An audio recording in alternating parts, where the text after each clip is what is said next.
আবার গামছাটাকে এখানে ফেলে রেখেছে। কতবার বলেছি একটু গুছিয়ে রাখতে, এই লোকটাকে বলে বলে পারা যাবে না। উফ। ও, লাইভ শুরু হয়ে গেছে, 5 জন দেখছে। নমস্কার, আমি শ্যামলী।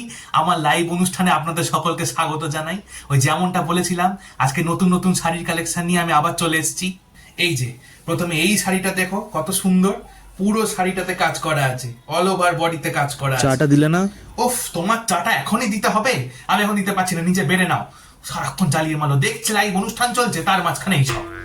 দেখো, শাড়িতেই কিন্তু নারী সুন্দর, সে যতই ফ্যাশন বেরোক না কেন, শাড়ির জায়গা কেউ নিতে পারবে না। আবার এখানটায় ঘুরঘুর করছে, একটা দেবো বাবু, এখান থেকে দূর হ। ওই যেটা যেটা ভালো লাগবে তার স্ক্রিনশট তুলে নিয়ে আমার ওই হোয়াটসঅ্যাপ নাম্বারে পাঠিয়ে দেবে। হ্যাঁ, পেমেন্ট কি আগে করতে হবে না ডেলিভারির সময় করলেও হবে? না না, ওসব ডেলিভারির সময় টময় নয়, আগে পেমেন্ট করবে, তারপরে আমি ডেলিভারির জন্য শাড়ি পাঠাবো। এই চুড়িদারটা দেখো, কত সুন্দর। আবার নাইটিও আছে, গরমের জন্য বগল করা নাইটিও স্টকে আছে। চুড়িদার কিনেছিলাম, হাতার কাজটা ছেঁড়া বেরিয়েছে।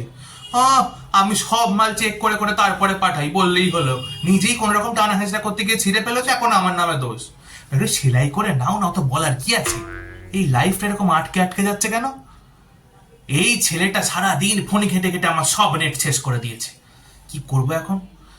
বন্ধুরা, বলছি আজকের মতো আমি এখানেই শেষ করছি লাইভটা। কালকে আবার লাইভ অনুষ্ঠান নিয়ে চলে আসবো তোমাদের কাছে, ঠিক আছে? আসছি। বাবু, তোকে বলি আমার ফোনটা নিয়ে কেরামতি না মারতে, নেটটা শেষ হয়ে গেল তো।